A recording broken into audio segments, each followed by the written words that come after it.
बिस्मिल्लाहिर्रहमानिर्रहीम। अस्सलाम नाज़रीन, मैं हूं मेज़बान कामरान जाज।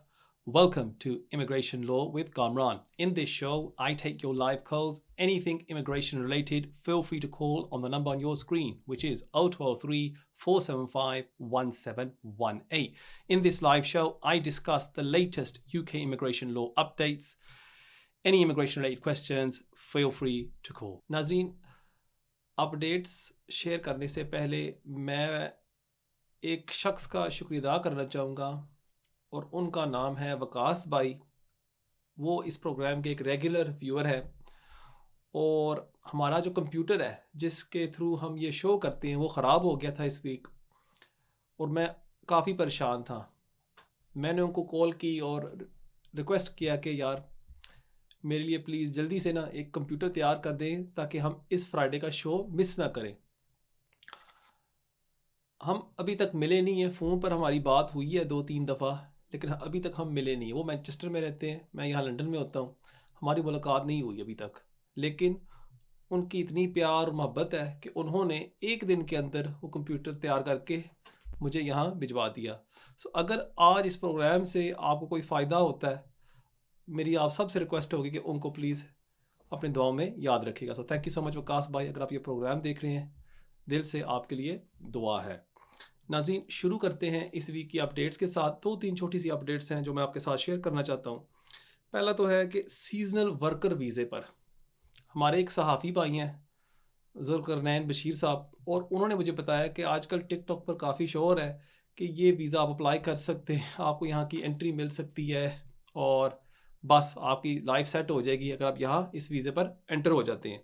अब देखें, ये जो वीज़ा है इसमें मैक्सिमम आप 6 मंथ रह सकते हैं और आपके पास स्पॉन्सर होना चाहिए।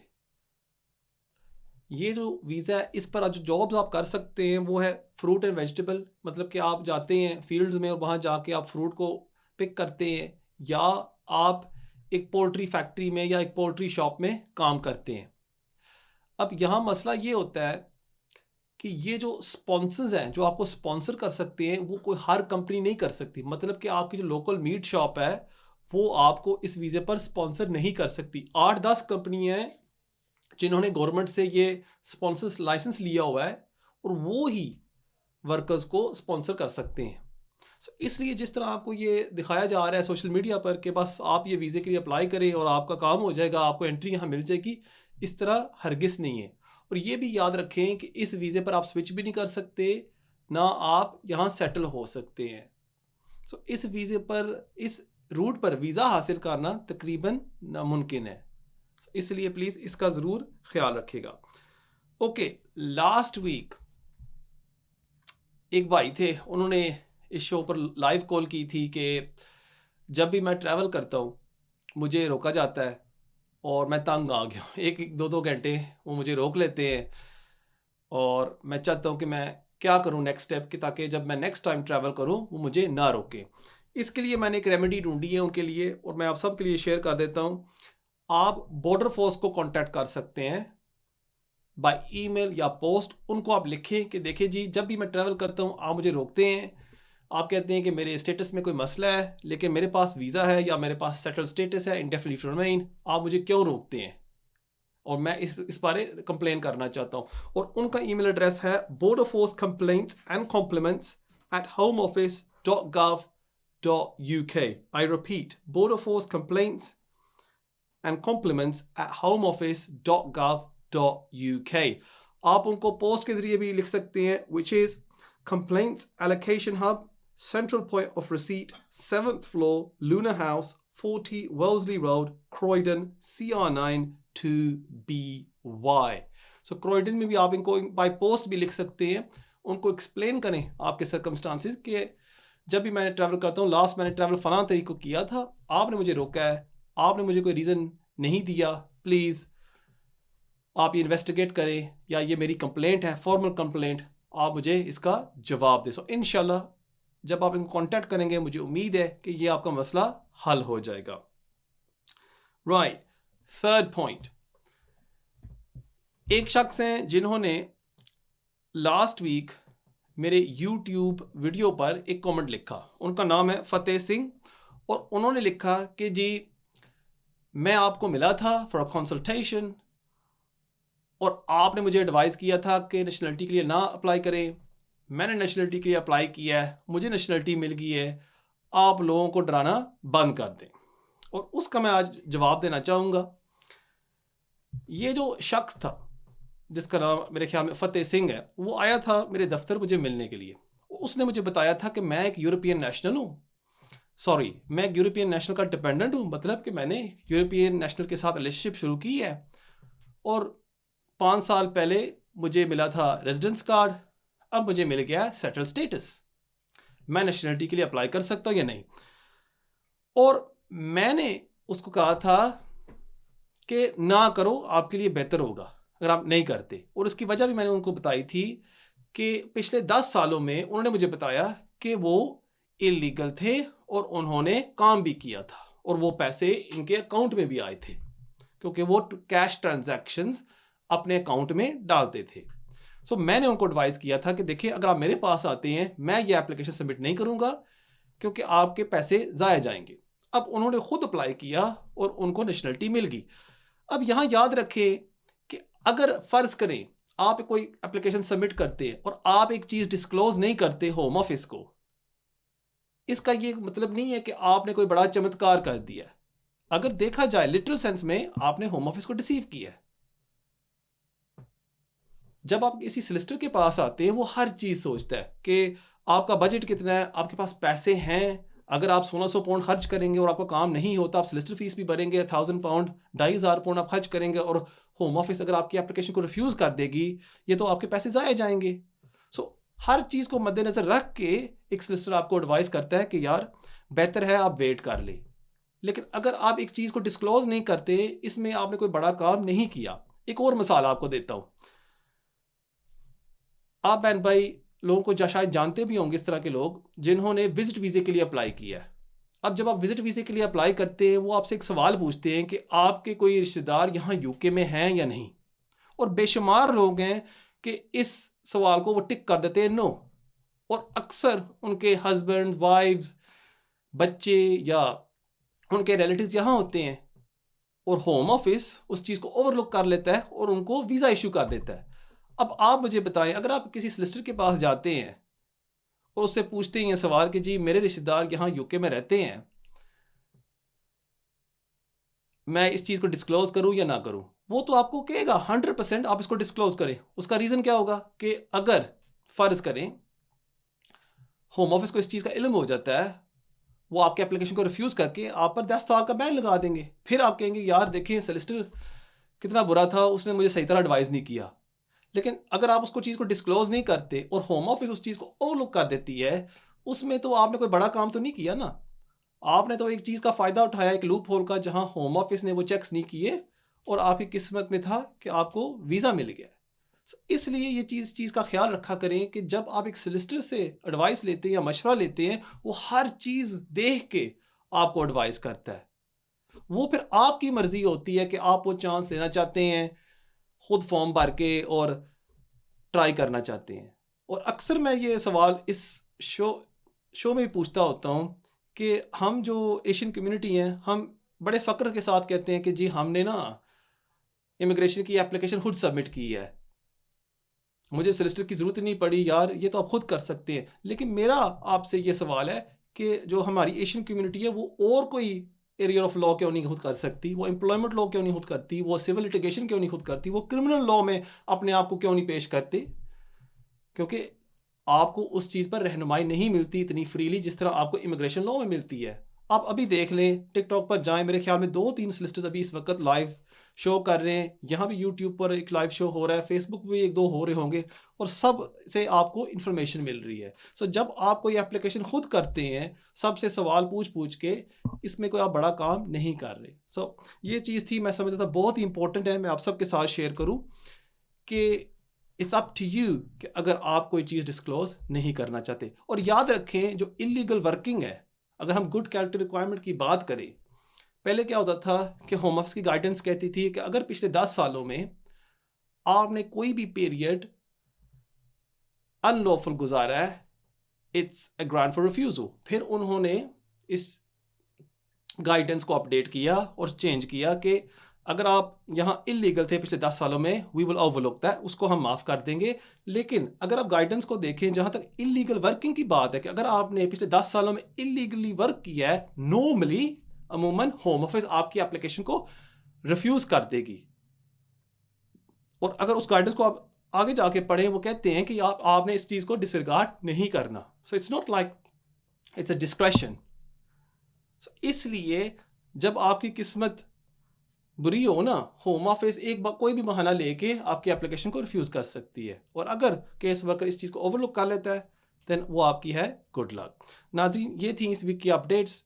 बेशुमार कॉलर्स वेट कर रहे हैं, बगैर कोई टाइम ज़ाया किए देखते हैं हमारे पहले कॉलर कौन है। Hello hello hello, you live on air. अस्सलाम वालेकुम वालेकुम सलाम। जी, अफाक बात कर रहा हूँ जी अफाक ब्रो सर। से। जी सर। जी कामरान भाई, मेरा क्वेश्चन ये है कि मैंने ILR अप्लाई किया है ऑन दी बेस ऑफ, चूंकि मैं आया था स्टूडेंट 2009 में, ठीक तो है। 2015 तक रहा हूँ। तो फिर टोए की वजह से वो तकरीबन 6 ईयर उन्होंने पहले राइट ऑफ अपील नहीं दी। एनीवे फिर जाके फाइनली 2020 में उन्होंने राइट ऑफ अपील दी। वो विन विद 2.5 ईयर का वीजा दिया प्राइवेट लाइफ पे, आर्टिकल 8 पे, तो 10 ईयर रूट। तो मैंने वो अप्लाई किया ILR, तो वो फिर पता रिफ्यूज ये हो करना था मैंने, नहीं रिफ्यूज नहीं हुआ है। स्टैंडर्ड एप्लीकेशन की है। तो मेरा सोलिसिटर ये बता रहा है जी कि आप इस कॉम्प्लेक्स केस है, आप इसको सुपर प्रायोरिटी पे नहीं कर सकते। तो मैंने ट्रैवलिंग करनी थी, ये पूछना था कि ये क्या कोई पॉसिबल है, मैं कर सकता हूँ कि नहीं, चूंकि 2 महीने हो गए मुझे। देखिए, आप कर तो सकते हैं, लेकिन ज़्यादातर होम ऑफिस इन केसेस को होल्ड पर कर देता है। अब मेरा आपसे एक सवाल है, जो सोलिसिटर आपने इस्तेमाल किया है, उनके साथ जी आपने डिस्कस किया था इस केस में चांसेस कितने हैं? जी, डिस्कस किया था, बल्कि वो 2-3 उन्होंने हवाले दिए हैं जो सेम केसेस था। 2 जो है ना उनके इसी तरह वो कब वीजे हुए हैं? उनकी जी अभी रिसेंटली हुए हैं, जुलाई में आया था। मैंने अगस्त में एक्चुअली अप्लाई किया है। ठीक है। जी ठीक है। और ठीक है, मैं देता हूँ आपके सवाल का जवाब। ठीक है जी। जी, थैंक यू। बहुत शुक्रिया आपके कॉल का। जब भी कोई भी एप्लीकेशन सबमिट करें, मेक श्योर करें कि आप अपने सोलिसिटर से कम एक दफ़ा डिस्कस कर लें तफसील में कि इस एप्लीकेशन में मेरिट्स और ग्राउंड्स क्या हैं।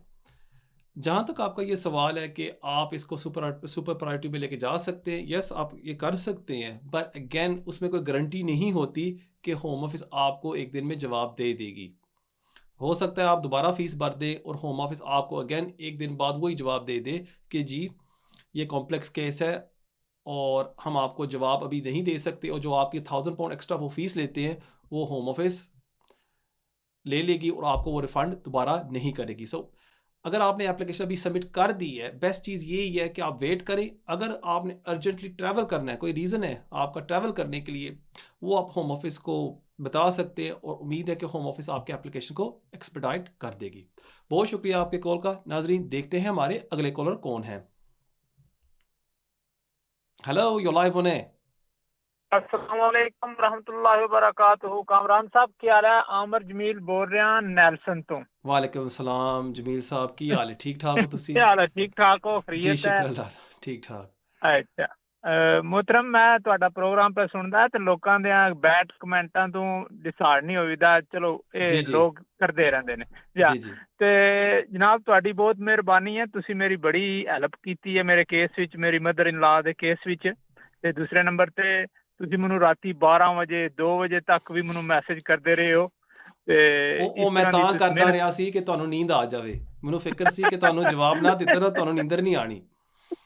ਜਜ਼ਾਕੱਲਾ, ਅੱਲਾ ਤੁਹਾਨੂੰ ਖੁਸ਼ ਰੱਖੇ। ਤੁਸੀਂ ਆਮੀਨ। ਖਿਦਮਤ ਕਰ ਰਹੇ ਹੋ। ਥੈਂਕ ਤੇ ਯੂ ਸੋ ਸਰ ਜੀ, ਮਚ। ਮੇਰਾ ਇੱਕ ਕੁਐਸਚਨ ਵੀ ਹੈ ਜੀ ਜੀ ਕਿ ਅਗਰ ਜਿਹੜੇ ਬੰਦੇ EU ਨੈਸ਼ਨਲ ਨੇ, ਅਗਰ ਇੱਕ ਬੱਚਾ ਉਹਨਾਂ ਦਾ ਇੱਥੇ ਆ ਕੇ 18 ਸਾਲ ਦਾ ਹੁੰਦਾ ਹੈ, ਉਸ ਤੋਂ ਬਾਅਦ ਉਹਨੂੰ ਇਨਡੈਫੀਨੇਟ ਮਿਲ ਜਾਂਦਾ ਹੈ, ਤੇ ਕਿਆ ਉਹਨੂੰ ਪਾਸਪੋਰਟ ਵਾਸਤੇ ਲਾਈਫ ਇਨ UK ਕਰਨਾ ਪੈਣਾ ਹੈ ਜਾਂ ਕਿ ਬਗੈਰ ਲਾਈਫ ਇਨ UK ਤੋਂ ਉਹ ਐਪਲੀਕੇਸ਼ਨ ਉਹਦੀ ਥਰੂ ਹੋ ਜਾਏਗੀ? ठीक है, मैं देना ਤੁਹਾਡੇ ਸਵਾਲ ਦਾ ਜਵਾਬ। ਬਹੁਤ जी शुक्रिया ਤੁਹਾਡੇ ठीक है, कॉल ਦਾ बहुत जमील साहब, थैंक यू सो मच। ये है हमारे जमील साहब प्रेस्टन से, नेल्सन से। आप 3-4 हफ्तों पहले इन्होंने फ़ोन किया था, उन्होंने मुझे मेरे साथ शेयर किया था कि इनका एक मसला है। फिर इन्होंने मुझे प्राइवेटली कॉन्टैक्ट किया और अब लास्ट वीक हमने इनकी सास का एप्लीकेशन सबमिट किया है। अभी तक रिज़ल्ट तो नहीं आया, लेकिन जैसे ही आएगा ज़रूर मैं इंशाल्लाह आपके साथ शेयर करूँगा। दुआ करते हैं कि इनकी सास को वीज़ा मिल जाए। अब जहाँ तक इनका ये सवाल है कि अगर एक यूरोपियन नेशनल चाइल्ड यहाँ आता है, यूके में सेटल स्टेटस हासिल कर लेता है और उसके बाद वो नेशनलिटी अप्लाई करना चाहता है, उसको आया इंग्लिश टेस्ट और life in the UK test pass करना होगा या नहीं? बिल्कुल उसको पास करना होगा, क्योंकि जब वो अप्लाई करेगा नेशनलिटी के लिए, वो होगा एक एडल्ट, एज एन एडल्ट उसको B1 और life in the UK test pass करना ही होगा। उसमें कोई एग्जेम्पशन नहीं मिलती आपको। अगर उसकी एज होती under 18 and as a child वो अप्लाई करता, फिर उसको वो एग्जाम्प्ट कर देते इस रिक्वायरमेंट से। Thank you so much for your call. नाजरीन, देखते हैं हमारे अगले कॉलर कौन हैं। हेलो। जी अस्सलाम वालेकुम सर, क्या था, ठीक ठाक हैं जी? मैं लंदन से बात कर रहा हूँ, मोहम्मद। वालेकुम सलाम जी, मैं ठीक हूँ, आप सुनाएं, ठीक ठाक हैं? शुक्र अल्हम्दुलिल्लाह सर, आपका प्रोग्राम असल बड़ा अच्छा होता है, काफ़ी इन्फॉर्मेशन थैंक यू मिलती सो है। Much, thank you so much. जी जैसे थोड़ी फरमाइए, सी पूछते बताएं। थे कि मुझे ना प्राइवेट लाइफ पे वीज़ा मिला है और अब मेरे 28 साल का, तो ये जो मुझे मिला है ये तकरीबन 2027 में मतलब फर्स्ट एक्सटेंशन आएगी जी फरवरी जी 2027 में। तो ये पूछना था, अब मेरे ना इस दौरान ये 20 साल भी कंप्लीट हो चुके हैं, यानी कि लास्ट मंथ वो भी कंप्लीट हो चुके हैं। अब जो मेरी पहली एक्सटेंशन आएगी, आया वो पहली एक्सटेंशन काउंट करेंगे या मतलब वो दूसरी एक्सटेंशन में होगी? मतलब ये 28 साल का जो अब मुझे वीज़ा मिला है, इसको वो काउंट करेंगे बीच में, या दोबारा वो काउंट सर्कल मतलब स्टार्ट करेंगे कि भाई वो 2.5 साल वहाँ से स्टार्ट होंगे, फिर मुझे 10 साल पूरे करने पड़ेंगे, या यही मतलब 2.5 साल फिर 2.5 साल इस तरह करके जो है वो 10 साल पूरे करने पूरे पड़ेंगे? करेंगे या नहीं? ठीक है, मैं देता जी हूँ आपके सवाल का जवाब। थैंक यू सर, बहुत शुक्रिया थैंक आपके कॉल का।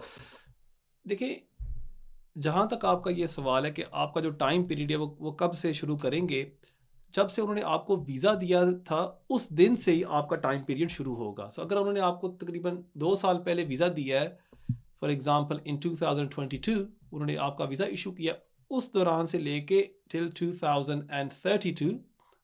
2032 तक आपका 10 साल पीरियड होगा और फिर ही जाके आप अप्लाई करेंगे ILR के लिए। अब फ़र्ज़ करें कि आपके 20 साल अभी पूरे हो जाते हैं साल बाद। अब ये नहीं होगा कि 20 साल की बेस पर आपको दोबारा 10 ईयर रूट पर लगा देंगे, नहीं।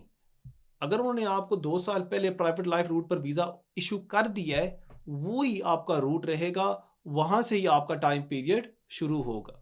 सो आपको परेशान होने की ज़रूरत नहीं है। आप एक्सटेंशन के लिए अप्लाई कर दें, जैसे ही आपके 10 साल पूरे हो जाएंगे वीज़े के साथ, आप अप्लाई करेंगे ILR के लिए। एक और चीज़ भी मैं आप सब के लिए दूर कर दूं, अक्सर हमारे बहन भाई हैं वो समझते हैं कि जी जब मेरे 20 साल पूरे हो जाएंगे मैं ILR के लिए अप्लाई कर सकता हूं सीधा इंडेफिनिट लीव टू रिमेन के लिए। इस तरह अब नहीं होता। पहले था कि जब आपके 14 ईयर्स कंप्लीट हो जाते थे आप ILR के लिए अप्लाई कर सकते थे। जब 2012 में इन्होंने रूल्स चेंज किए, इन्होंने ये प्राइवेट लाइफ कैटेगरी जब इन्होंने ये इम्प्लीमेंट की है, यहाँ इन्होंने ये रिक्वायरमेंट कर दी है कि आपने 10 साल पूरे करने हैं, चाहे आपके 20 साल यहाँ पूरे हो गए हो, उस रूट पर होम ऑफिस ने आपको वीज़ा दिया हो, फिर भी आपने 10 साल पूरे करके ही इंडेफिनिट लीव टू रिमेन हासिल करना है। बहुत शुक्रिया आपके कॉल का। नाजरीन, देखते हैं हमारे अगले कॉलर कौन है। हेलो जी अस्सलाम वालेकुम सर। वालेकुम सलाम। जी सर, कैसे तबीयत है, ठीक ठाक हैं आप? जी शुक्र अल्लाह का मेरे भाई, आप सुनाएं, ठीक ठाक हैं? जी अल्हम्दुलिल्लाह सर, अल्हम्दुलिल्लाह। अच्छी अच्छा बात। सर, दो तीन एक ही क्वेश्चन से जो है वो दो तीन क्वेश्चन है मेरे रिलेटेड। जी जी पूछें। अच्छा, अम, मेरे बेटे को अभी 7 इयर्स पे जो है वो ILR मिला है, तो ठीक है, उसकी बेस पे प्राइवेट लाइफ पे हमें भी, पेरेंट्स को भी जो है ना 10 साल के रूट पे जो है ना हमारा वीज़ा ग्रांट हुआ है। ज़बरदस्त। तो अब मेरा क्वेश्चन ये है कि क्या हम इसका अब 5 महीने हो गए अप्रूव हुए, तो क्या अब हम इसके जो है वो नेशनैलिटी के लिए हमें वेट करना पड़ेगा या हम इसे रजिस्टर कर सकते हैं? ठीक है, और दूसरा सवाल आपका भाईजान? सर दूसरा मुझे भूल गया, सॉरी। भूल गए हैं? जी, वो मैं इतनी जल्दी एक्सपेक्ट नहीं था कर रहा कि आप जो है ना वो इतनी जल्दी पिक कर लेंगे, अच्छा, ठीक है। तो चलो, जब जल्दी याद आ कर- जाए दोबारा कॉल कर लीजिएगा, ठीक है जी। चलो ठीक है सर, बहुत जज़ाक शुक्रिया अल्लाह। आपके कॉल का। अच्छा, पहली बात तो है मुबारक हो आपको, आपकी फैमिली को, आप सबको वीज़ा मिल गया। अब जहाँ तक आपका ये सवाल है कि आपके बच्चे को मिल गया ILR, अब आप उसकी नेशनलिटी के लिए अप्लाई कर सकते हैं या नहीं? ऑन अ डिस्क्रेशनरी बेसिस तो आप कर सकते हैं, बट होम ऑफिस उसको मोस्ट लाइकली रिफ्यूज़ कर देगी, क्योंकि होम ऑफिस का ये कहना है कि हमने तो आपको ILR दे दिया है, जो हमारा फ़र्ज़ बनता था। अब नेशनलिटी जो होती है ना, चाहे एडल्ट के लिए हो या बच्चे के लिए हो, वो एक आपका समझ एक राइट नहीं है। सो वो हमारे ऊपर है कि हम आपको इशू करके देते हैं या नहीं। सो उसके लिए अगर आपको गारंटी चाहिए और जब आप चाहते हैं कि बेस्ट टाइम कब होगा आपके बच्चे को अप्लाई करने के लिए नेशनलिटी, दैट वुड बी जब बच्चा 10 साल का होगा। जब 10 साल का होगा फिर आप नेशनलिटी रूल्स के तहत अप्लाई कर सकते हैं और उस बच्चे को वो इशू कर देंगे ब्रिटिश नेशनैलिटी। अब क्योंकि डिस्क्रिशनरी बेस पर आप अप्लाई करेंगे, अगर आपको वो फीस माफ़ नहीं करते, चांसेस हैं आपके पैसे ज़ाया जाएंगे। I don't recommend that. मैं तो यही रिकमेंड करूंगा जब 10 साल पूरे हो जाए फिर ही आप अप्लाई करें। बहुत शुक्रिया आपके कॉल का। नाज़रीन, देखते हैं हमारे अगले कॉलर कौन है। जो होती है ना, चाहे एडल्ट के हेलो, लिए हो या बच्चे के लिए हो, वो एक आपका समझ एक राइट नहीं है। आपसे रिक्वेस्ट है कि वो प्लीज़ अगर हमारे आप ऊपर है, वॉल्यूम हम कम कर आपको दें इशू करके प्लीज़। देते हैं या नहीं। तो हेलो, उसके लिए अगर आपको गारंटी चाहिए और जब लेट्स गो टू द आप नेक्स्ट चाहते कॉल हैं कि प्लीज़। नाज़रीन, देखते हैं हमारे अगले कॉलर कौन है। हेलो, अस्सलाम वालेकुम कामरान भाई। वालेकुम सलाम। मैं ग्लासगो से मकसूद शाह बोल रहा हूँ। मैंने अपने दोस्त की बारे में कुछ मालूमात लेनी थी आपसे। मेरा जी दोस्त जी, सन 2006 से इस मुल्क में मुकीम है। विजिट ठीक वीज़े है। पे आया था। जी जी, 2009 में एक दफ़ा पकड़ा गया था। ठीक है। तो अब उसके 20 साल होने के करीब हैं। तो मैंने आपका एक दफ़ा प्रोग्राम सुना था, तो आपकी एडवाइस ये थी कि भाई बंदों को पहले ही अप्लाई कर लेना चाहिए, मतलब 20 साल का इंतज़ार नहीं करना चाहिए। तो इस बारे में आपका क्या कहना होगा मेरे दोस्त के बारे में? ठीक है, मैं देता हूँ आपके सवाल का जवाब। बहुत शुक्रिया आपके कॉल का। Again, each case depends on its own scenario. अगर आपके दोस्त के पास 20 साल का मज़ीद प्रूफ है, फिर तो बेहतर ही है वो वेट कर ले। लेकिन अगर फ़र्ज़ करें कि उसके रेजिडेंसी में गैप्स हैं, उसके पास 2008 का प्रूफ मिसिंग है, 11 का प्रूफ मिसिंग है, चंद साल मिसिंग है, फिर तो बेहतर है कि जितना जल्दी वो अप्लाई करे वो उसके लिए बेहतर होगा, ताकि अगर होम ऑफिस उसकी एप्लीकेशन को रिफ्यूज़ कर देती है, कम से कम वो अपील में जाके जज को मुतमईन कर सकता है कि देखें जी, ये साल मेरे मिसिंग है, ये मेरी और मज़ीद एविडेंस है, ये मेरे विटनेसेस हैं, प्लीज़ आप मुझे ग्रांट करें। जब आप इस तरह वेट करते हैं 20 साल पूरे होने में और आपके रेजिडेंसी में गैप्स आते हैं, फिर तो और मज़ीद डिले होती है ना आपके एप्लीकेशन में, क्योंकि होम ऑफिस को रिफ्यूज़ कर देती है, फिर आप अपील में जाते हैं, वो तो 2-3 साल का टाइम पीरियड लग जाता है। सो इसलिए अगर आपके दोस्त के केस में थोड़े से गैप्स हैं, आई वुड रिकमेंड कि जितना जल्दी हो सके वो अप्लाई कर ले। बहुत शुक्रिया आपके कॉल का। नाजरीन, देखते हैं हमारे अगले कॉलर कौन है। हेलो, जी सर, अस्सलाम वालेकुम। वालेकुम सलाम। सर, मैं आपका प्रोग्राम हम देखते हैं तो काफ़ी जो है ना हमें इंफॉर्मेशन मिलती है। काफ़ी टाइम से मैं देख रहा हूँ। कितने अरसे से आप देख रहे हैं ये प्रोग्राम? तकरीबन मुझे अभी आप दरमियान में गैप हो गया था, लेकिन अभी तकरीबन 8-9 महीने से मैं फॉलो कर रहा हूँ। अच्छा, थैंक यू सो मच। और आपको सबसे अच्छी बात क्या लगती है शो की? अच्छी बात सर ये है कि आप बताते बड़े आराम से हैं और समझ आती हैं चीज़ें ना। वो तो फिर आनी चाहिए। अगर मैं यहाँ बैठा हूँ पूरा 1 घंटा और आपको जी समझ जी, ना हाँ। आए, फिर तो इस प्रोग्राम का फ़ायदा ही नहीं है। अक्सर ना मैं नहीं, मैं आपको एक मतलब मज़े वाली होता है बात ना कि बताऊँ? कई जी, चैनल्स पे ये होता है ना, कई चैनल्स पे वो जरा जो सवाल होता है उसको रिदम में ही मतलब कर देते हैं ना, फिर वो आप जो है कि एक्सप्लेन सही करते हैं ना। सो नहीं, आप सही कह रहे दैट्स हैं और इसकी वजह मैं आपको बताता हूँ ना, मैं अक्सर ना दूसरे प्रोग्राम्स मैं खुद देखता हूँ बैठ के, ठीक है? और जब मैं वो देखता हूँ ना वो प्रोग्राम्स, मुझे लगता है कि मैंने अपने 20 मिनट या 30 मिनट ज़िंदगी के ज़ाया किए हैं। मुझे खुद कुछ समझ नहीं आती। देखे यू ना, नो, वो यही कह ऑनेस्टली रहा मैं हूँ आपको ना। सच बात बता, मैं खुद वो प्रोग्राम्स टिकटॉक पर देखता हूँ और मुझे खुद समझ नहीं आती जी और मैं जी कहता हूँ यार, ये तो मैंने अपने 30 मिनट ज़िंदगी के ज़ाया कर दिए। लेकिन मज़े वाली बात ये होती है कि जो कमेंट्स में या लाइव में जो लोग उन्होंने ठाए होते हैं, वो तो कहते हैं यार थैंक यू सो मच, ज़बरदस्त। मुझे हैरत होती है इस चीज़ से। बट चलें, अगर उन प्रोग्राम से लोगों को कोई भी फ़ायदा होता है अच्छी बात है जी। भाई आप फरमाएं, आपका क्या क्वेश्चन है आज?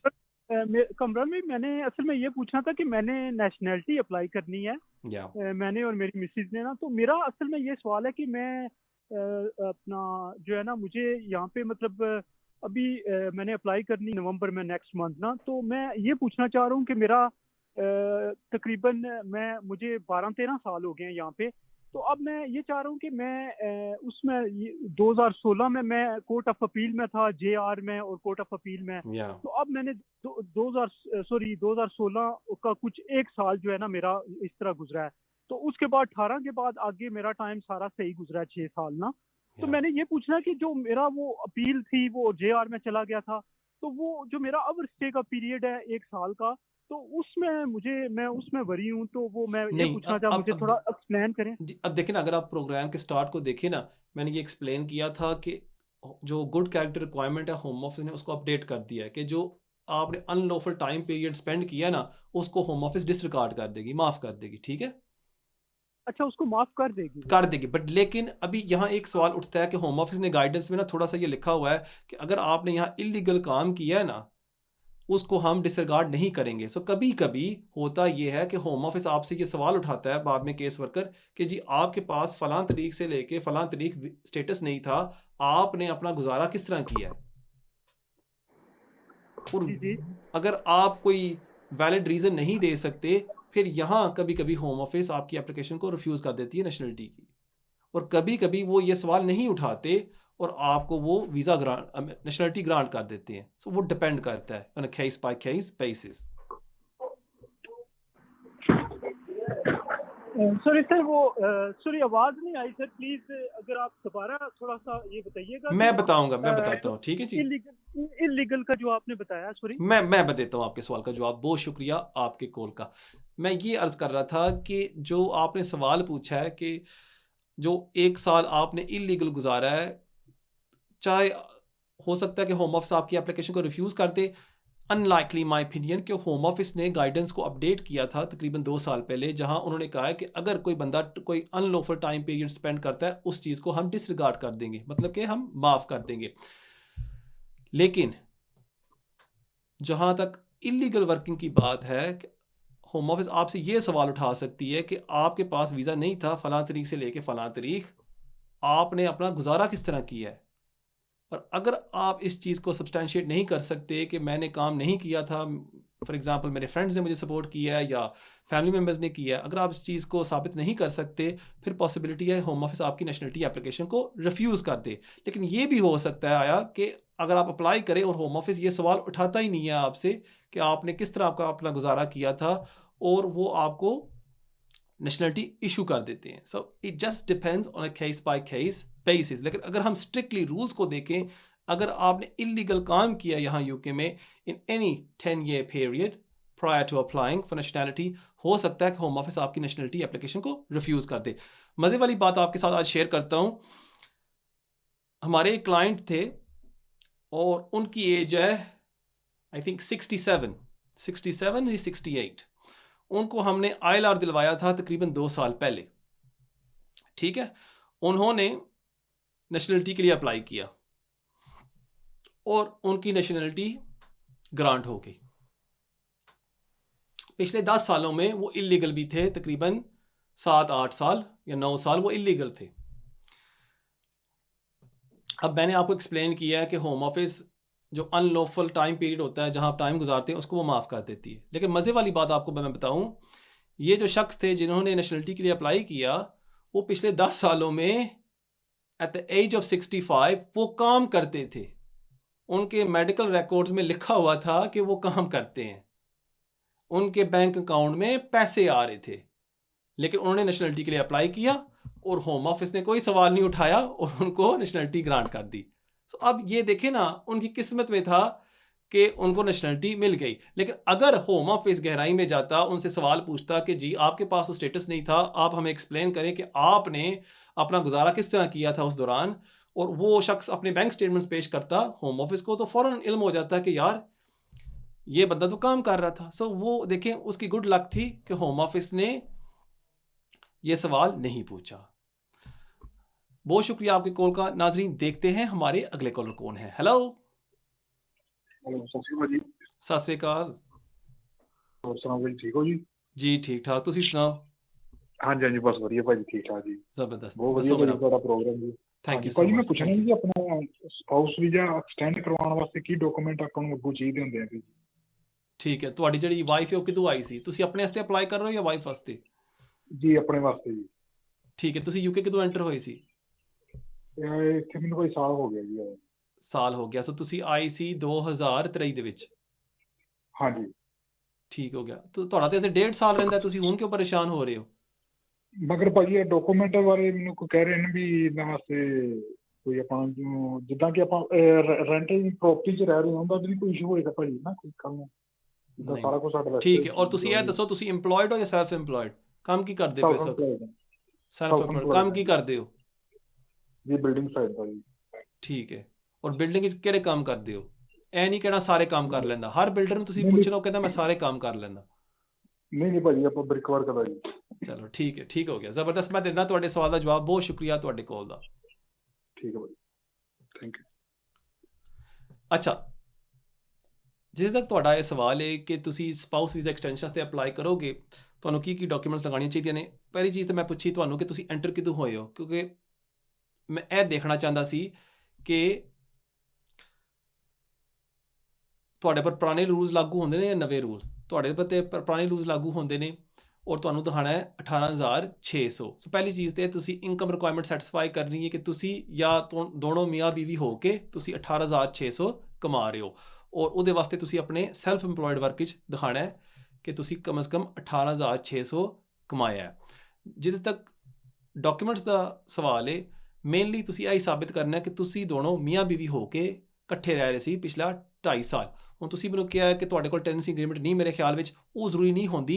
ਮੇਨਲੀ ਤੁਸੀਂ ਮਜ਼ੀਦ ਹੋਰ ਐਵੀਡੈਂਸ ਵੀ ਲਗਾ ਸਕਦੇ ਹੋ ਜਿਹਦੇ ਵਿੱਚ ਸਾਬਿਤ ਹੋ ਸਕਦਾ ਹੈ ਕਿ ਤੁਸੀਂ ਇਕੱਠੇ ਰਹਿ ਰਹੇ ਸੀ, ਮਿਸਾਲ ਤੌਰ ਤੇ ਬੈਂਕ स्टेटमेंट्स। बहुत शुक्रिया ਤੁਹਾਡੇ ਕਾਲ ਦਾ। नाज़रीन देखते हैं हमारे अगले कॉलर कौन है। हेलो अस्सलाम वालेकुम। वालेकुम सलाम। सर कैसे आप ठीक हो? जी शुक्र अल्लाह का, आप सुनाएं। शुक्र अल्लाह का ठीक ठाक। सर एक बात पूछनी थी आपसे। हमने ना वीज़ा अप्लाई किया था, हम 2 बेटे हैं और मियाँ बीवी हैं। फैमिली प्राइवेट लाइफ पे हमने वीज़ा लिया है 2.5 साल का, ठीक है। तो हमारा वो कंप्लीट हो गया है वीज़ा और बेटे का मैंने इसी दौरान मैंने ना इंडेफिनेट लीव टू रिमेन हमने अप्लाई कर दिया था, उसने अचीव कर लिया था, ले लिया था उसने, ठीक है। तो अभी वो 12 महीने से ऊपर हो गया, तो उसका एक्सपायर हो रहा है अभी दिसंबर में और वो 10 साल का हो रहा है मई 2025 में, ठीक है। तो वो एक्सपायर वीज़ा हो रहा है सर दिसंबर 2024 में। तो हमने सर कौन सी एप्लीकेशन अप्लाई करनी पड़ेगी सर ये बेटे के लिए ना? अभी नेशनलिटी अप्लाई की हुई है? सॉरी नहीं, आपने ILR अप्लाई की है, नेशनलिटी अभी अप्लाई की हुई है? नहीं हमने सिर्फ उसका इंडेफिनेट लीव टू रिमेन उससे अप्लाई किया था, वो उसको ना मिल गया था, ग्रांट हो गया था, तो वो एक्सपायर हो रहा है 12/2024 में।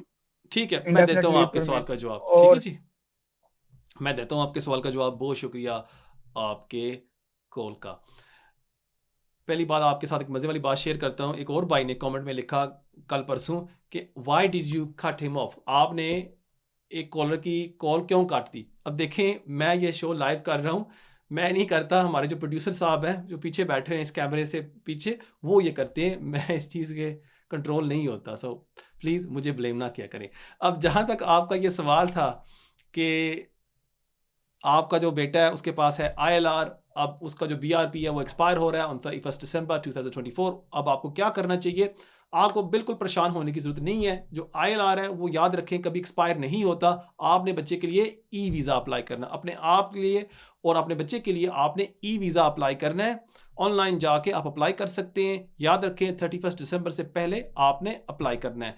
आप हमारे पास आ सकते हैं, फॉर फ्री हम आपके लिए कर सकते हैं, या अगर आपके लिए दूर है आना, आप यूट्यूब पर जाएँ मेरे चैनल पर, वहाँ मैंने एक 20 मिनट की वीडियो बनाई हुई है इंग्लिश में, आप उसको फॉलो करें, स्टेप बाय स्टेप आप खुद ही अप्लाई कर सकते हैं अपने लिए और अपने बच्चे के लिए फॉर एन वीज़ा। राइट, एक और चीज़ आपके साथ शेयर करता हूँ आज। जब बच्चा 7 साल का होता है ना, मैंने देखा एक ट्रेंड है हमारी एशियन कम्युनिटी में कि हम बच्चे के लिए ILR अप्लाई करते हैं। राइट, वी पे the home office fees which is approximately £2,800। हम विंडो सर्विस के पैसे भी देते हैं, एन एक्स्ट्रा £1,000, £3,800 हम पैसे खर्च करके हम ना खुश हो जाते हैं कि देखें जी हमने ना ILR ले ली है बच्चे की, बड़ा काम हमने किया है। बट एज अ सॉलिसिटर वो मेरी अपनी ज़ाती राय है कि ये पैसे वेस्ट है ऑनेस्टली। जब बच्चा 7 साल का हो जाए, आई थिंक मेरे ओपिनियन में बेहतर है कि आप बच्चे के लिए वीज़े के लिए अप्लाई करें, 2.5 साल का वीज़ा। अब आप ये पूछ रहे हैं कि आप ये क्यों कह रहे हैं, ILR के लिए आपको फीवर नहीं मिलता, ठीक है, आपको फीस भरनी पड़ती है बच्चे के लिए 3,800 पाउंड्स। अगर बच्चे को ILR मिल भी जाता है, आपको तो 2.5 साल का वीज़ा मिलता है। सो बेहतर ये नहीं है कि आप बच्चे के लिए वीज़ा अप्लाई करें और उसके साथ आप अपना एप्लीकेशन भी सबमिट कर दें, आप तीनों को same time home office visa grant कर दें, और जैसे ही बच्चा 10 साल का हो जाए आप बच्चे की नेशनलिटी अप्लाई कर दें। नेशनलिटी फीस उससे सस्ती है, तकरीबन 1,1300 पाउंड है। सो लॉजिक तो यही कहता है ना कि आप वेट कर लें, जब बच्चा 10 साल का हो जाए आप उसकी नेशनलिटी ले लें, और जब उसको 7 साल पर वीज़ा मिल जाता है वो ट्रैवल तो कर सकता है। सो मेरी राय है कि आप जब बच्चा 7 साल का हो जाए, बेहतर है कि आप उसके लिए वीज़े के लिए अप्लाई करें बल्कि बजाय ILR। बहुत शुक्रिया आपके कॉल का। नाजरीन देखते हैं हमारे अगले कॉलर कौन है। Hello hello, you live on है। लगता है ये कॉल ड्रॉप हो गई है। Let's go to the next call please. Hello, you live on है। हाँ जी भजन, कैसे हैं आप? ठीक है जी शुक्र अल्लाह का मेरे भाई, आप ठीक है? सर, आपकी दुआएं हैं। आप 2 वीक नहीं आए, मैंने कहा पूछूं आप खैरियत से हैं आप? नहीं, वो पिछले 2 वीक तो मैं आया हूँ, नहीं लास्ट वीक मैं आया था, उससे 2 वीक पहले मैं नहीं आया था, थोड़ी सी काम की मसरूफियत हाँ थी, इस वजह से मैं नहीं आ सका। और थैंक यू आपका कि आपने मुझे याद किया। और अक्सर मुझे इस चीज़ का एहसास हुआ है कि बहुत लोग हैं कि इस प्रोग्राम को शौक से देखते हैं। मुझे अंदाज़ा नहीं था ऑनेस्टली, हम मैं तो 4-5 साल आपके हम जी आपका बिल्कुल इसमें कोई दो राय नहीं है। हम तो आपका रेगुलर आपका प्रोग्राम देखते हैं। एग्जैक्टली क्योंकि ये मुझे है कि जी जी हाँ, मुझे कभी ना इस चीज़ का बगैर अंदाज़ा टाइम नहीं था। जी जी बताएं, आपका बगैर टाइम ज़ाया किए मैंने 1-2 सवाल हैं आपसे। पूछें। मैंने आपको बताया था, शायद मेरी आपसे पहले बात हुई थी डिस्कस जी, किया था कि ना मैंने वो JR डाली हुई थी, वो मेरी हो गई रिफ्यूज। वो तो मैंने उन्होंने बताया डाल ही दी था मुझे आपको। प्लेंटी डाल दी है मुझे उन्होंने। अब मेरे जो वकील है वो कहते हैं कि आप उनको बोलें कि आप प्लेंटी पे नहीं कर सकते क्योंकि आपके पास काम की परमिशन नहीं है। ठीक है, नहीं उनसे ठीक है, बात की है, जी जी, उनसे उन्होंने मैंने कम बात किए। की है, तो वो कहते हैं कि आपको पे करना पड़ेगा, लेकिन आप इंस्टॉलमेंट पे पे कर नहीं दें, पर लेकिन वो आपको पे करना यहाँ पड़ेगा। ये गलती हुई है, जब JR की पेनल्टी आपको मिलती है ना, आपको एक टाइम पीरियड दिया जाता है 7 to 14 डेज, जहाँ आपके जो हाँ सोलिसिटर हैं या जो एप्लीकेंट है उसको सबमिशंस करनी चाहिए कि ये जो हाँ पेनल्टी है इसको कम किया जाए। वो आपने किया था उससे पहले? हाँ जी, मैंने उनको बताया है, मैंने ईमेल की थी उनको, से ओके बातचीत हो रही थी, तो वो कहते हैं कि जी आप इंस्टॉलमेंट करवा लें, ठीक है इंस्टॉलमेंट ले लेंगे, लेकिन हम माफ़ नहीं कर सकते आपको। ठीक है तो दूसरा ये है कि मैंने आपसे ये सवाल करना था कि मैं जो हूँ तकरीबन कि मैं वकील साहब का प्रोग्राम देख रहा था, मैं उनका नाम तो मैं नहीं लूँगा, वो मुझे कह रहे थे कि जी हम उनसे बात करेंगे कि जी जितने भी यहाँ पे बंदे हैं 8-9 साल वाले, उनको जो है ना वो आप मतलब वीज़ा इशू कर दें, मतलब कि मैं उनके वकील का नाम नहीं लूँगा, वो बर्मिंघम लेकिन में मकसद बैठते कि जब हैं, आपको जी हाँ जी हाँ जी हाँ जी, मुझे अब पता है बंदा वो उनसे किसकी बात पूछे, कर रहे हैं। अब शायद वो हाँ, अब बंदा उनसे वो पूछे कि एमनेस्टी की यार बात करते हैं ना कि मैंने प्रोटेस्ट में शामिल अब हुआ बंदे था, मैं आप वाहिद बंदा। 8-9 हाँ जी 8-9 साल का आप बात कर रहे हैं, यहाँ पे तो 15-15 साल वालों को रिलीफ नहीं मिल रहा, तो वो 8-9 साल वालों को कैसे वीज़ा देगी?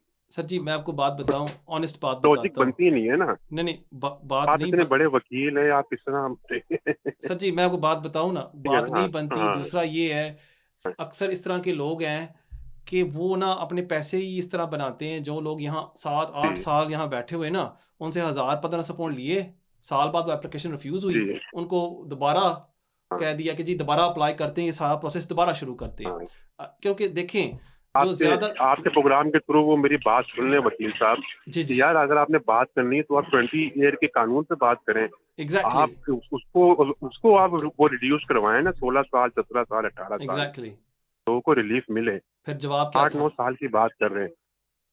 उन्होंने क्या जवाब देना था? उन्होंने तो कोई जवाब नहीं दिया। लेकिन मैं देखें एक बात कर रहा हूँ जी, ना, आप 20 इयर्स को रूल जो है, ये कानून चलता आ रहा है 12 साल से। लोग जिस कानून के नीचे फंसे हुए हैं 20 साल वाले, जो वेट करना पड़ता है लोगों को, उन पे बात करें तो वो एक अच्छी बात होगी। आप कहते हैं कि 8 साल वालों को दे दें। 8 साल नथिंग, कुछ भी नहीं है 8 साल। एग्जैक्टली देखिए ना, आप खुद आप इस फील्ड में काम कर रहे हैं। आप अगर इस बात को सोचते हैं भाईजान प्रॉब्लम पता, कोई द प्रॉब्लम इज दिस कि देखिए ना, जो आजकल का दौर है ना, इसमें आजकल रेसिज्म बहुत है, मुसलमानों के खिलाफ, एशियंस के खिलाफ, और दूसरा माइग्रेंट्स के खिलाफ, ठीक है। और जो गवर्नमेंट है ना, वो डर रही है कि अगर हम इस तरह की कोई पॉलिसी ले आए, यहाँ इस मुल्क में शोर शराबा हो जाएगा कि आप तो बस माइग्रेंट्स को इनविटेशन दे रहे हैं कि यहाँ आए, हमारे मुल्क में रहें। इसलिए अभी फ़िलहाल मेरे ख्याल में अगले 3-4 सालों में कोई इस तरह की एमनेस्टी या इस तरह की कोई नरमी या पॉलिसी में चेंजेस नहीं आएंगे जहाँ उस टाइम पीरियड को कम कर दिया जाएगा। क्यों चले, वो गवर्नमेंट तो खैर ये कि जी गवर्नमेंट तो चले, वो तो अपने लिहाज से काम कर रही है। या मैं आप उन वकील साहब को आपके थ्रू के प्रोग्राम शायद वो सुन ले ये बात मेरी। आप कोई मतलब कोई ऐसी बात करें कि लोगों को समझ में भी आए। या इस तरह की बात कर रहे हैं 8-8 तो ये तो कुछ भी नहीं है, ये तो कुछ भी नहीं है। सही nothing। कह रहे हैं आप। मैं नहीं, मैं इस चीज़ पर अभी बात करता हूँ, हाँ ठीक है जी। हाँ, थैंक तो यू सो आप मच। ठीक है, आपकी मेहरबानी, आपने टाइम दिया। नहीं, थैंक यू सो मच आपके कॉल का, थैंक यू सो मच। देखिए, अगर आपने ना सोशल मीडिया पर आसानी के साथ क्लाइंट्स घेरने हैं ना, आपने लोगों को बस उम्मीद देनी होती है कि बस 8 साल हो गए हैं, 9 साल हो गए हैं आपको, आप आएँ, आपकी एप्लीकेशन सबमिट कर देंगे, होम ऑफिस यहाँ बैठी है आपको वीज़ा देने के लिए। उसका उसका और कोई काम नहीं है, वो बस आपको वो यहाँ बैठी हुई है आपको वीज़ा इशू करने के लिए। इस तरह के भी आपको एडवाइस मिलती है। और अगर आप टिकटॉक पर भी जाएँ, वहाँ भी आपको इस तरह का मशवरा मिलता है कि बस जी, हम लड़ रहे हैं, जिद्दोजहद कर रहे हैं आपके लिए कि वो जो 20 साल का पीरियड है उसको 5 साल तक लेके आ जाए, आप हमारे पास आएँ, हम आपका एप्लीकेशन करेंगे, और जब हम कामयाब होंगे गवर्नमेंट के साथ कि वो उस पॉलिसी को कम किया जाएगा, फिर हम आपका केस सबसे पहले आगे करेंगे। अब सोचिए ना इस बात को लॉजिकली यार, आप जो बहन भाई हैं, ये जो यहाँ आपका पास स्टेटस नहीं है, मैं कहता हूँ कि आप दुनिया के सबसे समझदार लोग हैं, क्योंकि आपने ठोकरें खाई हैं और उन ठोकरों से आपको समझ आ गई है कि यार दुनिया किस तरह की है। अब आप सोचिए कि अगर मैं इस तरह की बातें शुरू कर दूं लाइव, मेरे दफ्तर के बाहर तो लाइन लगी होगी, हर बंदा आ जाएगा, जी मुझे 8 साल हो गए, 11 साल हो गए, 12 साल हो गए, मेरा एप्लीकेशन बस डाल दें। उन सब से मैं अगर हज़ार पाउंड लूँगा, सोचें लॉजिकली, अगर 2 बंदे दिन के आएंगे, ये हो गया 2000 पाउंड, महीने का मुझे कितने पैसे हो गए मेरे? 60,000 पाउंड हो गया, साल का करें 7-8 लाख हो गया। 2 साल में जब 1.5 साल तो 2 साल तो लगते हैं ना जवाब आने में, होम ऑफिस थोड़ी डीली है। मैंने तो ओवर मिलियन पाउंड कमा लिया होगा, फिर मैं क्या कहूँगा लोगों को, बस यार आपकी किस्मत में नहीं था, नहीं हम जेआर करते हैं, हम ये करते हैं। आप सबसे ये रिक्वेस्ट होगी कि आप न्यूज़ देखते रहें, आप मेरी अपडेट्स देख सकते हैं, बेशुमार और भी अच्छे सोलिसिटर्स हैं जो अच्छी एडवाइस देते हैं, उनके प्रोग्राम्स आप देखा करें, और अपना जो दिमाग है, वो लॉजिक है, वो इस्तेमाल करें, और फिर आप कोई भी कदम उठाया करें। बहुत शुक्रिया आपके कॉल का। नाजरीन, देखते हैं हमारे अगले कॉलर कौन है। हेलो हेलो, लगता है लाइन ड्रॉप हो गई है। Let's go to the next call please. Hello, अस्सलाम वालेकुम कामरान साहब। वालेकुम अस्सलाम। थैंक यू, आपने मुझे टाइम दिया, शुक्रिया आपका। नहीं, कोई ऐसी बात नहीं, आपका शुक्रिया कि आपने टाइम निकाल के मुझे कॉल की। क्यों नहीं सर, आपका बहुत बहुत एहसान थैंक है यू। हमारे नहीं, पर। कोई ऐसा, सर हम हाजिर मेरा हैं एक जी। क्वेश्चन है। जी मैं स्पोर्ट्स पे हूँ, स्पोर्ट्स वीज़ा पे। जी तो 2 वीक पहले मैंने आईएलआर के लिए अप्लाई किया, तो माशाल्लाह वो सक्सेसफुल हो गया, आ गया ठीक मेरा है, आईएलआर। ठीक है। अभी मैं सिटीजनशिप के लिए अप्लाई करता हूँ, तो मैंने सोलिसिटर्स के साथ बात कर दिया, तो वो कहते 5 इयर्स जो डॉक्यूमेंट्स है वो भेज दो। ठीक तो है, वहाँ पे 3 इयर्स, अगर ब्रिटिश के साथ आपका मैरिज है करेक्ट, तो 3 या हाँ, तो मैं 5 इयर्स वाला उसमें डाल दूँ डॉक्यूमेंट्स और 3 इयर्स। ठीक है, आपकी वाइफ ब्रिटिश है ना? Yes yes sir. ठीक है, मैं देता हूँ आपके सवाल का जवाब। बहुत शुक्रिया आपके कॉल का।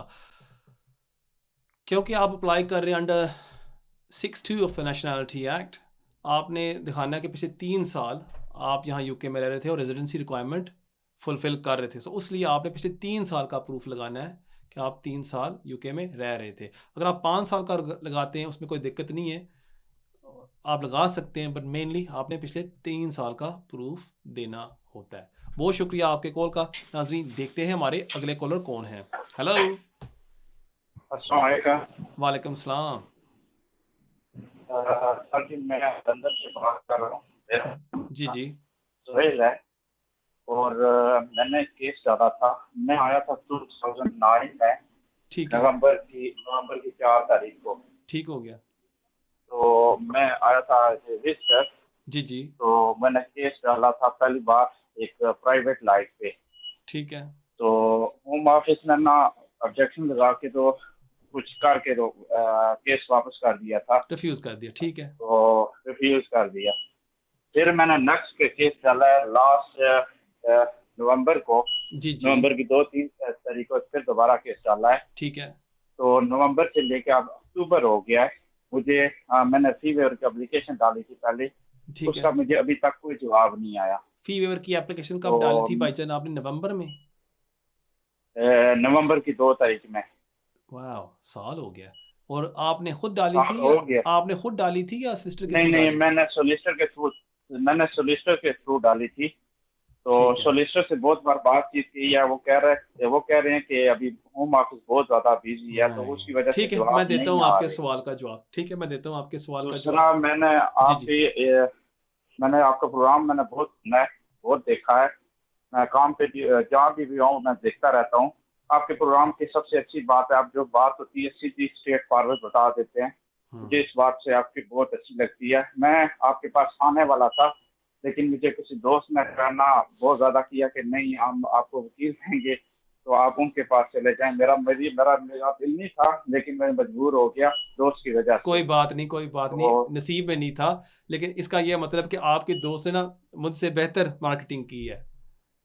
पता नहीं भाई साहब, मेरा नहीं, कमरान भाई, मेरा दिल नहीं था उस पे केस पे। नहीं नहीं, लेकिन आप बात को आप उसने आप मुझे जो आप है ना, फिक्र ना करें, आप फिक्र ना करें। जब तक आपका केस है ना सिस्टम में, आप मुझसे रहनुमाई ले सकते हैं। मैं यहाँ ही हूँ आपके लिए, आप सब बहन भाइयों के लिए, गाइडेंस के लिए। टेंशन ना लें, ठीक है जी। मैं आपके सवाल का जवाब भी चलिए आपको देता ठीक है। Thank you so much. हूँ। अल्लाह अल्लाह आपको खुश हाफिज। रखे, आमीन। अस्सलाम वालेकुम। देखें, आप मुझसे काम करवाएं या किसी और से, ख्वाहिश यही होती है कि आप सब बहन भाइयों का काम हो जाए। मेरी पैदाइश यहाँ यूके की है, ठीक है। मैं यहाँ स्कूल गया हूँ, कॉलेज गया हूँ, यूनिवर्सिटी गया हूँ, पढ़ाई मैंने यहाँ की है। सब मेरे जो दोस्त हैं, वाकफ़ हैं मेरे, वो सब ब्रिटिश हैं। और जब मैं ये प्रोफेशन में आया था 11-12 साल पहले, मुझे कभी भी इस चीज़ का एहसास नहीं था कि जिस तकलीफ़ से हमारे बहन भाई गुजरते हैं। ऑनेस्टली मुझे कभी भी अंदाज़ा नहीं था। मेरे लिए एक दुनिया ही और थी। जब मैंने ये काम शुरू किया, फिर मुझे एहसास हुआ है यार कि कितनी तकलीफ़ से, कितनी कुर्बानियाँ आप सब बहन भाई करते हैं। फिर यार अंदाज़ा होता है। मैं कहता हूँ कि आप सब लोग जो है ना, जो काम आप कर रहे हैं वो आप एक वकील से बढ़कर कर रहे हैं। जो खिदमत आप अपने परिवार के लिए कर रहे हैं यहाँ आके, वो बहुत बड़ी चीज़ है। सो जहाँ तक मैं आपकी कोई मदद कर सकता हूँ, मैं आपके लिए हाजिर हूँ। चाहे आप मेरे पास आएँ या किसी और के पास जाएँ, मुझे फ़र्क नहीं पड़ता। मैं बस चाहता हूँ कि आपका काम किसी तरीके से हो जाए। अब जहाँ तक आपका ये सवाल था कि आपने फ़ी वेवर एप्लीकेशन सबमिट की है और तकरीबन अब 11 माह हो गए हैं, जवाब नहीं आया।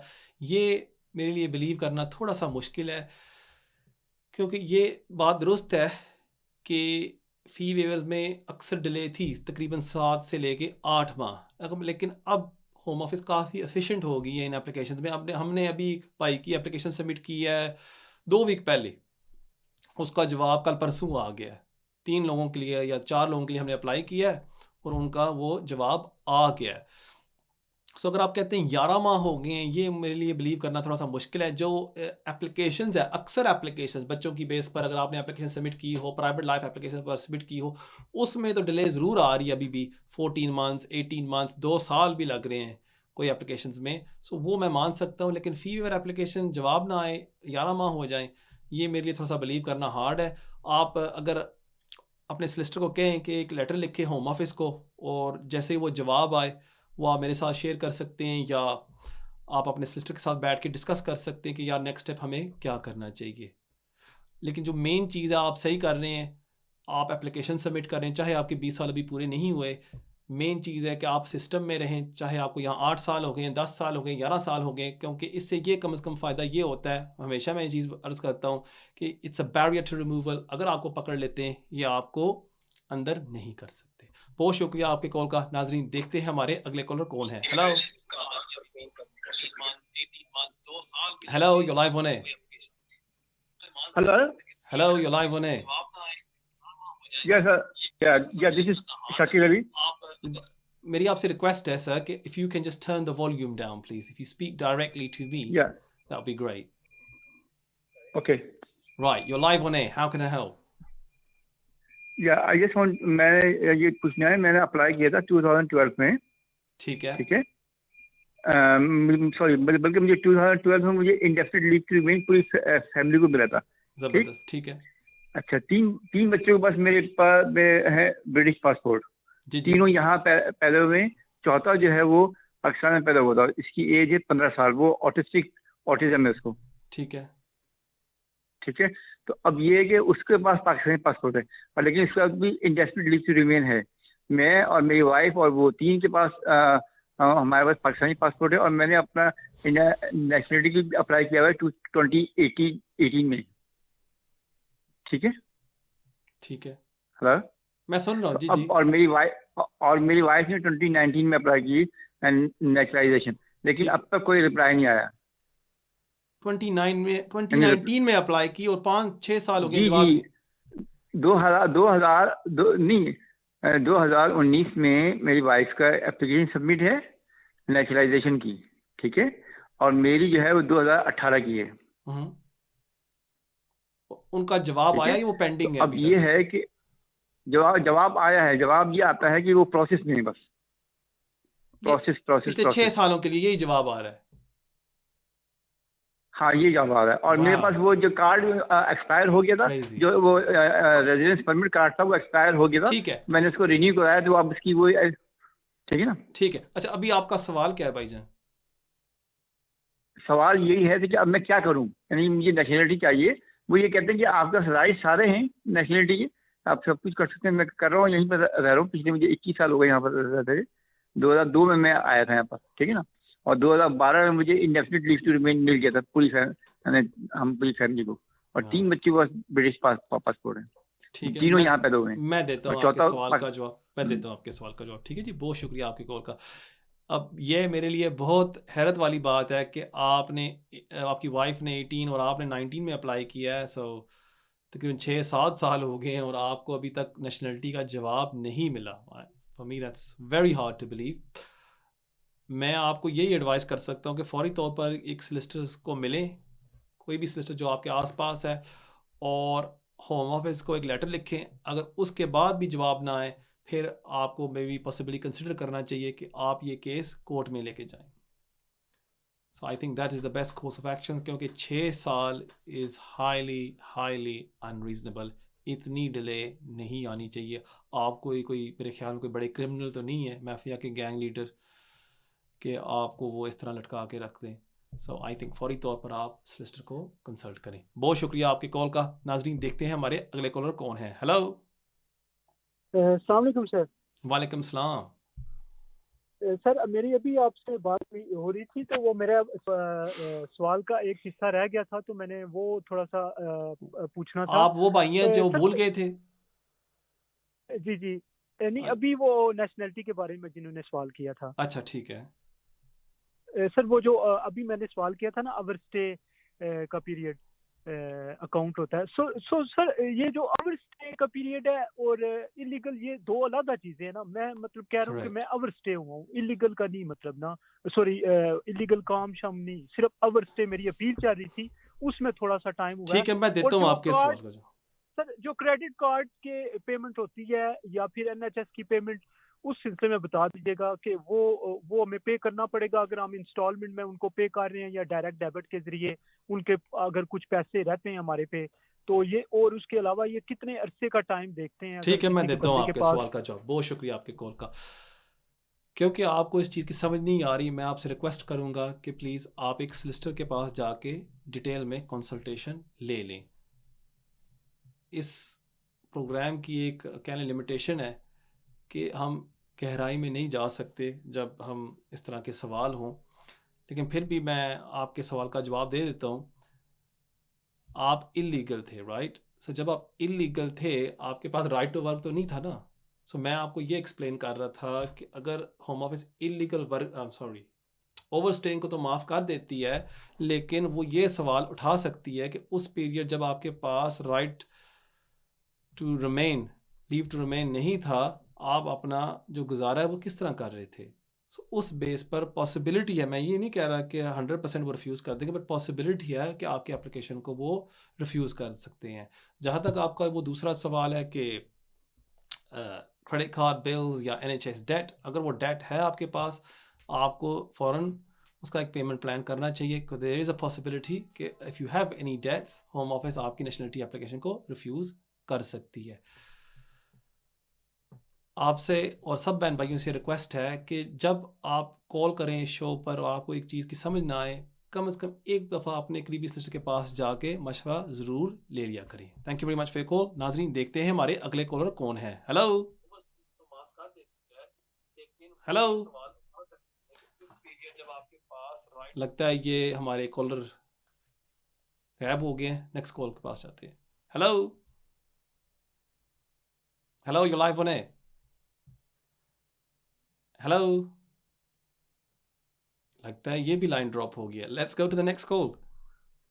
हेलो हेलो, अस्सलाम वालेकुम। वालेकुम सलाम। कमरा भाई, कैसे हैं आप? ठीक ठाक? जी शुक्र अल्लाह का मेरे भाई, आप सुनाएं। ठीक ठाक, alhamdulillah. First of all, Kamran bhai, massive respect for the golden words you just said about how you feel pain for all those people who are struggling with the visa and all. Yeah, I do. So, Thank I you, mean, sir. it's like एक किस्म की नेकी है. A lot of people they are in need for all the advice, and आपका काफी informative program होता है. So, Thank you so much. thank you Thank for you that. भाईजान. Thank you for kind words. हाँ. जी फरमाइए मेरे I'll भाई। just be quick. I'll just be quick with my question. मैं Fire away. it's regarding the e-visa. So e-visa जो आप already, for example, account already होता है, तो अगर आपकी extension करते हैं and you get a new BRP, so do you need to put that BRP details on your e-visa account? क्योंकि previously जो है वो already status already change हो गया e-visa account पे with the new BRP, but do you still need to put the new details for the BRP or no? ठीक है, मैं देता हूँ आपके सवाल का जवाब। बहुत शुक्रिया आपके। Thank you so much. मैं देता हूँ आपके सवाल का जवाब। बहुत शुक्रिया आपके कॉल Thank you. का। Thank you. Allah Hafiz. Right, if the options there कि आप अपने BRP डिटेल्स को अपडेट कर सकते हैं, you know by all means आप उसको अपडेट करते हैं। If it does not allow you to do that, the main thing is कि आप मेक श्योर करें कि आपका जो पासपोर्ट है दैट्स अपडेटेड, क्योंकि जब आप ट्रैवल करेंगे that's the main document airports look है कि जब आपको वो एंट्री देंगे। अगर आपने अपनी जो ट्रैवल डॉक्यूमेंट उसको अपडेट नहीं किया और आप एयरपोर्ट में जाते हैं, हो सकता है आपको वो एंट्री ना दें। बट अगर आप वो कर सकते हैं BRP डिटेल्स अपने अपडेट बाय लॉगिंग इन, आप फौरी तौर पर कर दें। बहुत शुक्रिया आपके कॉल का। नाज़रीन, देखते हैं हमारे अगले कॉलर कौन है। Hello hello hello, you live on air. अस्सलाम वालेकुम जी। वालेकुम सलाम। क्या हाल है भाई, ठीक हो? जी शुक्र अल्लाह दा, तुसी सुनाओ ठीक ठाक हो? शुक्र अल्लाह दा, अल्हम्दुलिल्लाह।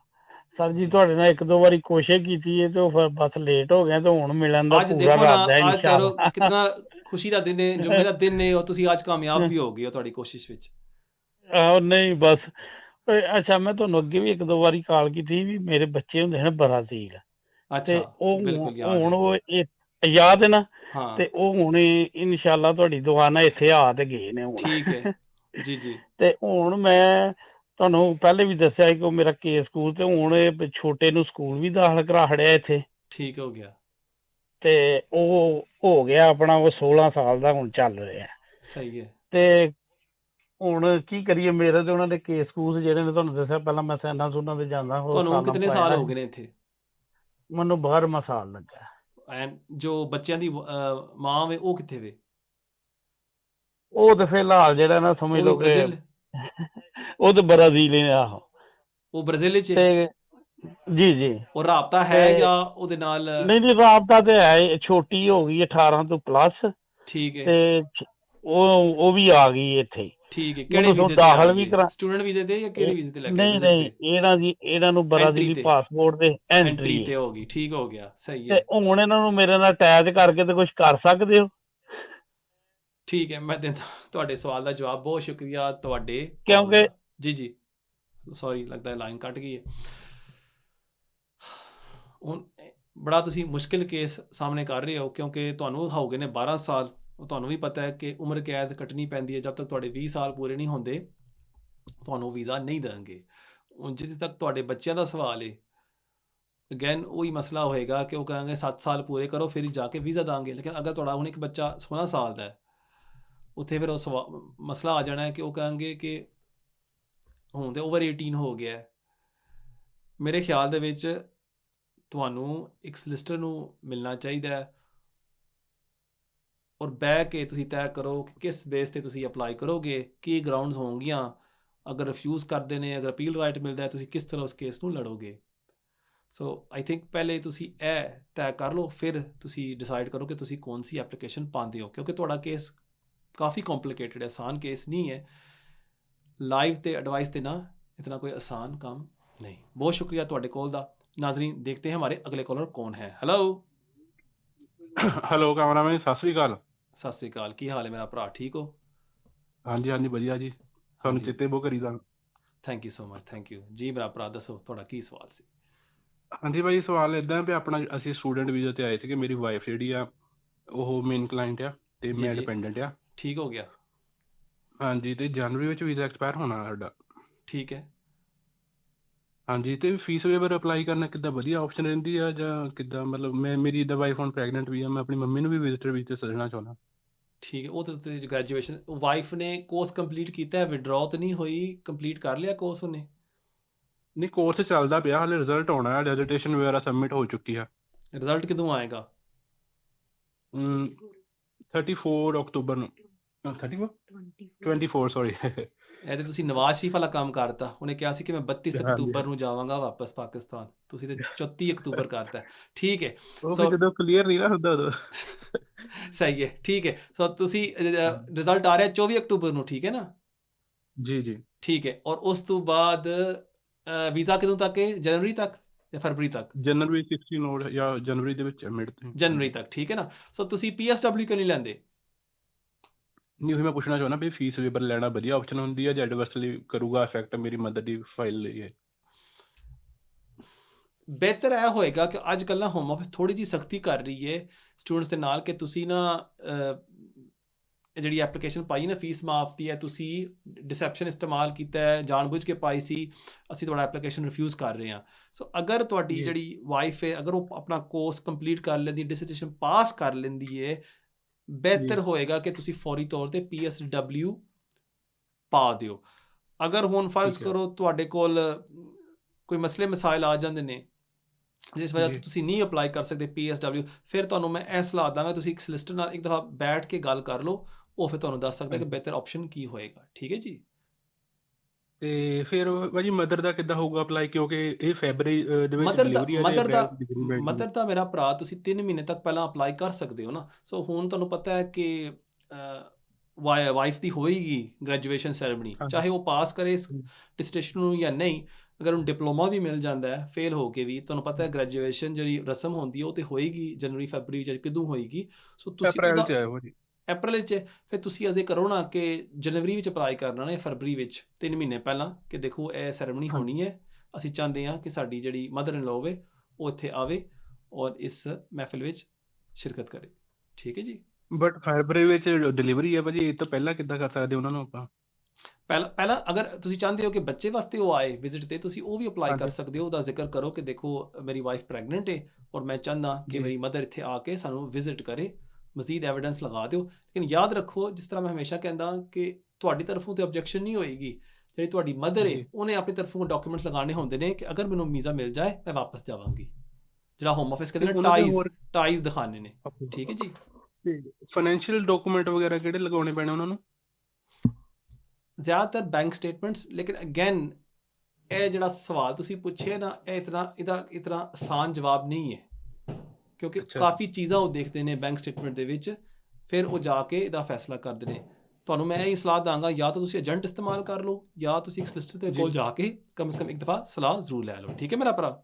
ਜੇ ਮੈਂ ਤੁਹਾਡਾ ਟਾਈਮ ਨਹੀਂ ਜ਼ਿਆਦਾ ਲੈ ਰਿਹਾ ਤਾਂ ਮੈਂ ਪੁੱਛ ਸਕਦਾ ਵੀ ਮਤਲਬ ਕਿੰਨੇ ਫੰਡ ਹੋਣੇ ਚਾਹੀਦੇ ਆ ਤੇ ਕਿੰਨੇ ਪੁਰਾਣੇ ਹੋਣੇ ਚਾਹੀਦੇ? ਭਾਜੀ ਫੰਡਸ ਦੀ ਗੱਲ ਨਹੀਂ। ਹੁਣ ਦੇਖੋ ਅਸੀਂ ਕੀਤਾ ਨਾ ਇੱਕ ਮਮ ਡੈਡ ਦਾ, ਸਾਡੇ ਭਰਾ ਨੇ ਚਰਨਪ੍ਰੀਤ ਸਿੰਘ, ਉਹ ਪ੍ਰੋਗਰਾਮ ਦੇਖਦੇ ਹੁੰਦੇ ਨੇ, ਅਸੀਂ ਉਹਨਾਂ ਦੇ ਮਮ ਡੈਡ ਦਾ ਕੀਤਾ, ਅਸੀਂ ਕੋਈ ਫੰਡਸ ਨਹੀਂ ਦਿਖਾਏ, ਜ਼ੀਰੋ ਦਿਖਾਇਆ ਹੈ।